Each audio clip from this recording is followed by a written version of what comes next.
ಇವತ್ತು ಅವರು ಯಾವುದು 5 ಗ್ಯಾರಂಟಿಗಳ ವಿಷಯದಲ್ಲಿ ಏನೋ ದೊಡ್ಡ ಸಾಧನೆ ಮಾಡಿದ್ದೇವೆ ಅಂತ ಹೇಳ್ತಾರೆ. ಈಗ ವಿಜೇಂದ್ರ ಅವರು ಮಾತನಾಡಬೇಕಾದ್ರೆ ಹೇಳಿದ್ರು, ಈ ಬರಗಾಲ ಇದೆ, ಪರಿಹಾರ ಕೊಡ್ತಕ್ಕಂಥದ್ರಲ್ಲಿ ಇವತ್ತು ಕೇಂದ್ರ ಸರ್ಕಾರವನ್ನು ದೂಷಣೆ ಮಾಡ್ತಾರೆ. ಆದರೆ ಒಂದು ನೀವು ಪ್ರತಿಯೊಂದು ಸಭೆಗಳಲ್ಲಿ ಹೇಳಬೇಕಾಗ್ತದೆ, ಇವತ್ತು ಯಾವೊಂದು SDRF NDRFನ ಹಣ ಇವತ್ತು ಕೇಂದ್ರ ಸರ್ಕಾರಕ್ಕೆ ಇಂಥ ಒಂದು ಪರಿಸ್ಥಿತಿ ಕೊಡ್ತಕ್ಕಂಥದ್ದೇನಿದೆ. ಈಗಾಗಲೇ 5 ವರ್ಷಗಳಿಗೆ ಹಣಕಾಸು ಆಯೋಗದಲ್ಲಿ ಯಾವ್ಯಾವ ರಾಜ್ಯಕ್ಕೆ ಯಾವ ವರ್ಷಕ್ಕೆ ಎಷ್ಟು ಹಣ ಕೊಡಬೇಕು ಅನ್ನೋದು ನಿಗದಿ ಮಾಡಿರ್ತಾರೆ. ಇವತ್ತು ಅವ್ರು ಹೇಳ್ತಾರೆ ಕಾಂಗ್ರೆಸ್ನವರು, ಇಂಥ ಪರಿಸ್ಥಿತಿಯಲ್ಲಿ ನಾವು SDRFನಿಂದ 624 ಕೋಟಿ ಕೊಟ್ಟಿದ್ದೇವೆ ಅಂತ. ಆ 624 ಕೋಟಿಲೂ ಕೇಂದ್ರ ಸರ್ಕಾರದ 75% ಪಾಲು, ರಾಜ್ಯ ಸರ್ಕಾರದ 25% ಪಾಲಷ್ಟೇ.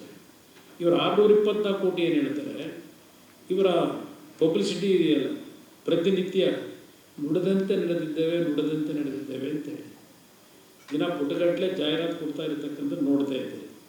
ಇದನ್ನು ಜನತೆಗೆ ನಾವು ತಿಳಿಸಬೇಕು.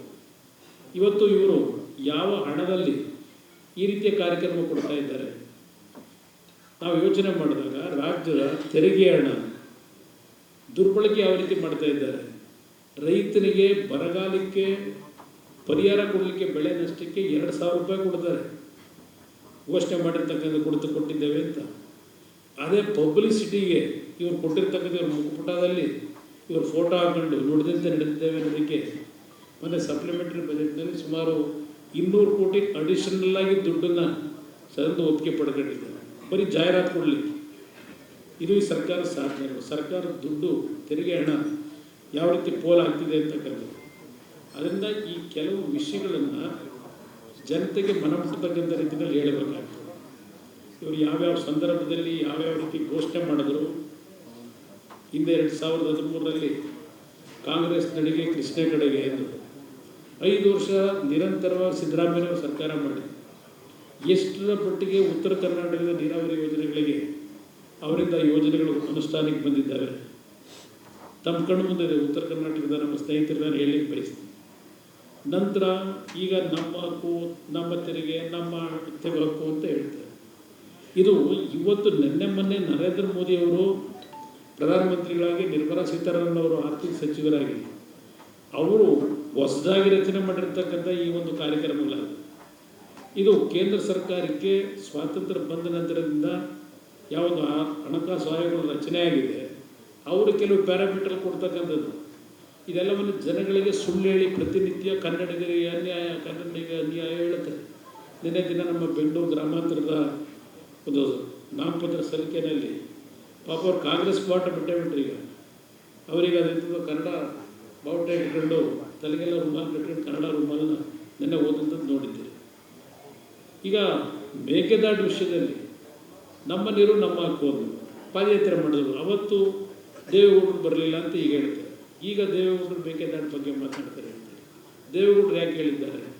ಅವ್ರ ಪಾರ್ಟ್ನರ್ ಏನಿದ್ದಾರೆ ತಮಿಳುನಾಡಿನಲ್ಲಿ DMK ಅವರು ಇವಾಗ ಮ್ಯಾನಿಫೆಸ್ಟೋ ರಿಲೀಸ್ ಮಾಡಿದ್ದಾರೆ. ಮ್ಯಾನಿಫೆಸ್ಟೋದಲ್ಲಿ ನಾವು ಮೇಕೆದಾಟಿಗೆ ಅವಕಾಶ ಕೊಡಲ್ಲ ಅಂದರು. ಅದರ ಹಿನ್ನೆಲೆಯಲ್ಲಿ ದೇವೇಗೌಡರು ಒಂದು ವಿಷಯವನ್ನು ಪ್ರಸ್ತಾಪ ಮಾಡಿದ್ದಾರೆ. ಇವತ್ತು ಇದು ಕೆಲವು ಸೂಕ್ಷ್ಮವಾದ ವಿಚಾರಗಳಿದ್ದಾರೆ. ಆದರೆ ಒಂದು ನಮಗೆ ಮುಂದಿನ ದಿನ 28ಕ್ಕೆ 28 ಕ್ಷೇತ್ರದಲ್ಲಿ BJP ಮತ್ತು JDSನ ಅಭ್ಯರ್ಥಿಗಳನ್ನು ಈ ನಾಡಿನ ಜನತೆ ಆಶೀರ್ವಾದ ಮಾಡಿದರೆ ನಾವು ಒಂದು ಮಾತನ್ನು ನಾಡಿನ ಜನತೆ ಹೇಳಬೇಕು. ಇವತ್ತು ನರೇಂದ್ರ ಮೋದಿಯವರ ನೇತೃತ್ವದಲ್ಲಿ 3ನೇ ಬಾರಿಗೆ ಕೇಂದ್ರದಲ್ಲಿ ಸರ್ಕಾರವನ್ನು ರಚನೆ ಮಾಡ್ತಕ್ಕಂಥದ್ದು ಏನೋ ಒಂದು ಸೂರ್ಯಚಂದ್ರ ಹುಟ್ಟತಕ್ಕಂಥದ್ದೇನಿದೆ ಅಷ್ಟೇ ಸತ್ಯ ಇದೆ.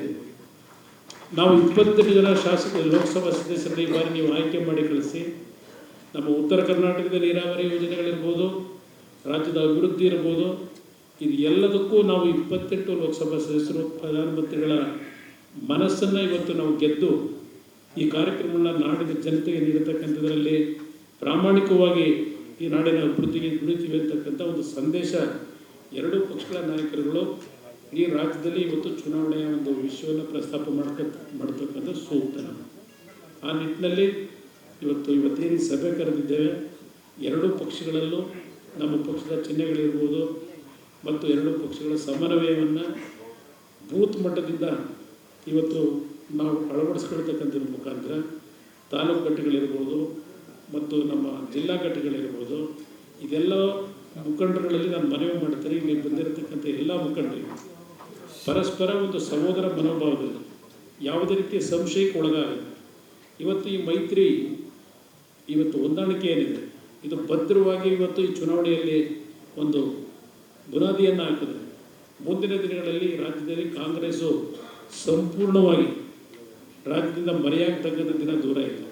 ಆ ನಿಟ್ಟಿನಲ್ಲಿ ನಾವು ನೀವು ಸೇರಿ ಒಟ್ಟಾಗಿ ಇವತ್ತು ಒಂದು ಪರಸ್ಪರ ವಿಶ್ವಾಸದಲ್ಲಿ ಕೆಲಸ ಮಾಡ್ತಕ್ಕಂಥ ನಿಟ್ಟಿನಲ್ಲಿ ಇವತ್ತೊಂದು ಸಂದೇಶ ಕೊಡಬೇಕು ಅಂತಲೇ ಎಲ್ಲ ವೇದಿಕೆ ಮೇಲಿರ್ತಕ್ಕಂಥ ನಾಯಕರುಗಳು ನಿಮ್ಮೆಲ್ಲರನ್ನ ಇವತ್ತೇ ಆಹ್ವಾನ ಮಾಡಿದ್ದೇವೆ.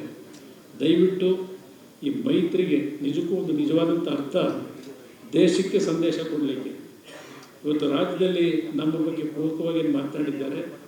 ಅವ್ರ ಬಗ್ಗೆ ನಾನು ಚರ್ಚೆ ಮಾಡಲಿಕ್ಕೆ ಹೋಗೋದಿಲ್ಲ. ಇವತ್ತು ಯಾವಾಗ ಮೈತ್ರಿ ಅಂತಕ್ಕಂಥ ಒಂದು ಪದ ಹೊರಗಡೆ ಬಂತು ಅವತ್ತೇ ಕಾಂಗ್ರೆಸ್ ಎದುರೋಗಿದ್ದಾರೆ.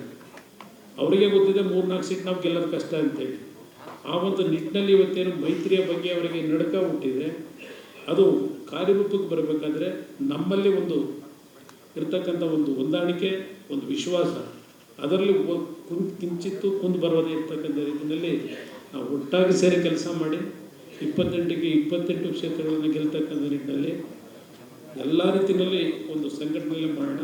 ನಮ್ಮ ಪ್ರತಿಯೊಬ್ಬ ಮುಖಂಡರುಗಳಿಗೆ ಹೇಳ್ತೀನಿ, ನಿಮ್ಮ ಕ್ಷೇತ್ರದಲ್ಲಿ ಏನಾದರೂ ಸಣ್ಣ ಪುಟ್ಟ ಸಮಸ್ಯೆಗಳಿದ್ರೆ ತಕ್ಷಣ ಉಸ್ತುವಾರಿ ಇರ್ತಕ್ಕಂಥವ್ರಿಗೆ ಗಮನಕ್ಕೆ ತನ್ನಿ, ಇಲ್ಲ ನಮ್ಮಗಳ ಗಮನಕ್ಕೆ ತನ್ನಿ. ನಾವು ಒಂದು ಒಂದಾಗಿದ್ದೇವೆ, ನಮ್ಮ ಮನಸ್ಸು ಶುದ್ಧವಾಗಿದೆ. ಇವತ್ತು ಯಾವುದೇ ರೀತಿ ತಾತ್ಕಾಲಿಕವಾದಂಥ ಒಂದು ಮೈತ್ರಿ ಅಲ್ಲ ಇದು ಮುಂದೆ ಮುಂದುವರಿಬೇಕು ಅಂತಕ್ಕಂಥದ್ದು ನಾವೇನು ಆಸೆ ಇಟ್ಕೊಂಡಿದ್ದೇವೆ. ಇದರಿಂದ ರಾಜ್ಯಕ್ಕೆ ಒಳ್ಳೆಯದಾಗಬೇಕು, ರಾಜ್ಯದ ಅಭಿವೃದ್ಧಿಗೆ ನಮ್ಮ ಮೈತ್ರಿ ಇದೆ. ನಾವು ಅಧಿಕಾರಿಕಲ್ಲ ಮೈತ್ರಿ ಅಲ್ಲ, ಅದನ್ನು ಸಹ ನಾವು ಜನತೆಗೆ ತಿಳಿಸ್ಬೇಕಾಗ್ತದೆ. ಅದಕ್ಕೆ ಒಟ್ಟಾಗಿ ಸಣ್ಣ ಪುಟ್ಟ ದೋಷಗಳಿದ್ರು ಅದೆಲ್ಲವನ್ನು ಬದಿಗಿಟ್ಟು ನಮ್ಮ ಗುರಿ 28ಕ್ಕೆ 28 ಗೆಲ್ತಕ್ಕಂಥದ್ದು. ಆ ನಿಟ್ಟಲ್ಲಿ ನಾವು ನೀವು ಸೇರಿ ಕೆಲಸ ಮಾಡೋಣ ಅಂತಕ್ಕಂಥದ್ದನ್ನು ಹೇಳಿ, ಜನ ಪ್ರತಿದಿನ ಟೈಮ್ ಸರಿಯಾಗಿ ಊಟ ಮಾಡ್ತಾರೋ ಬಿಡ್ತಾರೋ, ಆದರೆ ಪೊಲಿಟಿಕಲ್ ಟ್ರೆಂಡ್ ಏನಿದೆ ಅಂತ ಪ್ರತಿದಿನ ಪ್ರತಿಕ್ಷಣ ಕಾಯ್ತಿರ್ತಾರೆ.